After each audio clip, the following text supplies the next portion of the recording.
Welcome to the Full Court Entertainment Podcast. I'm Sheldon Moore, and I'm just gonna be reacting to the OKC and the Bulls trade.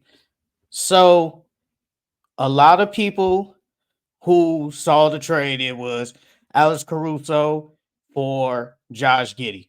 It was just a one for one deal. My thing is the Thunder, they got one of the best defensive players in the league, one of the best perimeter defenders in the league.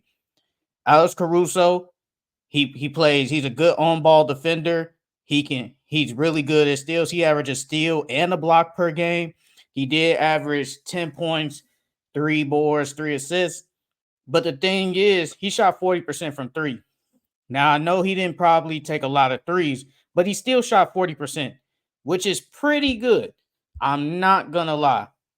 And the Thunder was one of the best defensive teams in the league. I think they were top 3 or 4. They was one of them. And you get a defensive player like that to pair with Luke Dort, Shea Gilchrist, J Dub is a good defender, and you got Chet protecting the rim. The Thunder are going to be good. And a lot of people is comparing this to the Celtics getting a Drew Holiday. And I actually agree. This is one of those trades where you know that you were almost there to the finals. Yes, you lost in the second round and didn't make the conference finals, but you guys were close. And Sam Presti said, we're going to go for it. We're going to see if we can get another defensive player. And they got Alex Caruso. Now, Josh Giddey, yes, he had a down year. He averaged 12.6 boards, 4 assists. I get all that. But him going to the Bulls, I don't think it's not that bad of a trade because Josh Giddey, when he had the ball in his hands majority of the time, he's a good player. Like, yes, he has the off-court stuff. I get all that. But just focusing on the basketball player, he's not bad. Like, yes, I think he's going to need to shoot better. But for a dude that's 6'8" and can average 8 rebounds, 6 assists, that's pretty good. I'm not going to lie. Because last year, his stats, he averaged 8. He averaged 16, 8, and 6. And I think with him being the point guard for the Bulls, probably, because they probably going to put Kobe White at alt ball now. And you still got Ayo DeSumo. I hear the report saying that they're probably going to get rid of Lonzo Ball. I'm sorry, Lonzo, but, you play half a year, and I still think you can be a good player. I still believe that. But Josh Giddey, he is only 21 years old. He still has promise to him, and that's what the Bulls said. So I don't think the trade isn't as bad as people think. I think the fact is that the Bulls are always trying to stay relevant. So they want to keep the same players to pack the seats in Chicago, the United Center, and all that.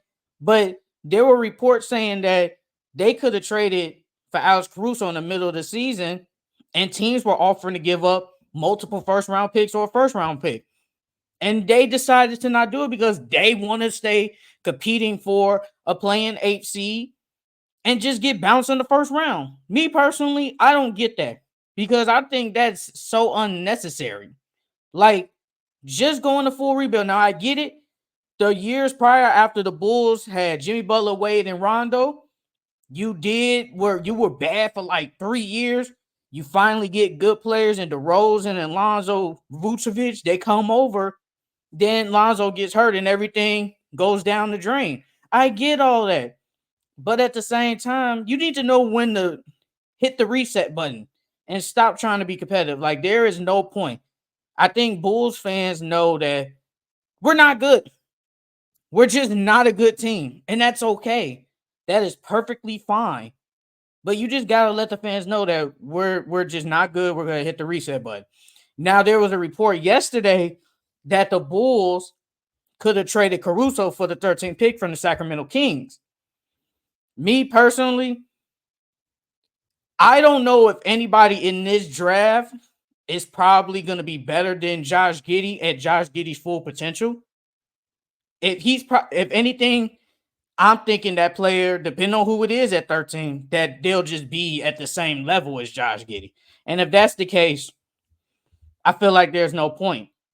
So we got to see how the Bulls are and what other moves are they going to do. Because if it's just going to be like your core players and Josh Giddey, Kobe White, and maybe Ayo Dosunmu, I mean, that's a lot of guards. I'm not going to lie. That's a lot of guards.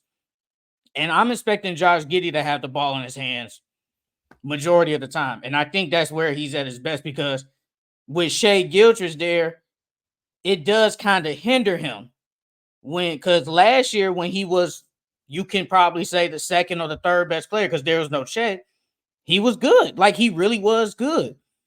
But now he's probably the second best player on the team. I'm not putting him over Kobe White. But I think the trade isn't that bad. I just think people are just saying, y'all could have got more for it. Y'all could have got some draft picks, at least included the Thunder got a whole bunch, like 16, 18 draft picks, and y'all didn't ask for one draft pick. I get all that. I truly get that. But the Bulls management is really just not good. Let's just be honest. The Bulls management isn't good. So stuff like this you would expect, but overall, if I had to grade like the trades, I'm giving the Thunder an A plus for getting Caruso. Now the thing is, who are they gonna put? Are they gonna bring him off the bench or are they gonna start him? Because that's a small team if you think about it. If he does start, but there's nothing wrong with that. But the trade isn't that bad as people say it is. So I'm giving the Thunder an A plus for the trade. And I'm gonna give the Bulls a C minus. It's not as bad as people say it is, but we just gonna have to wait and see next year and see how the trade works. But let's see what Josh Giddey can do as the primary ball handler for the Chicago Bulls. So that was it. It was just a reaction from the OKC and the Bulls trade. I'm your host, Sheldon Moore, and that is it. See y'all later.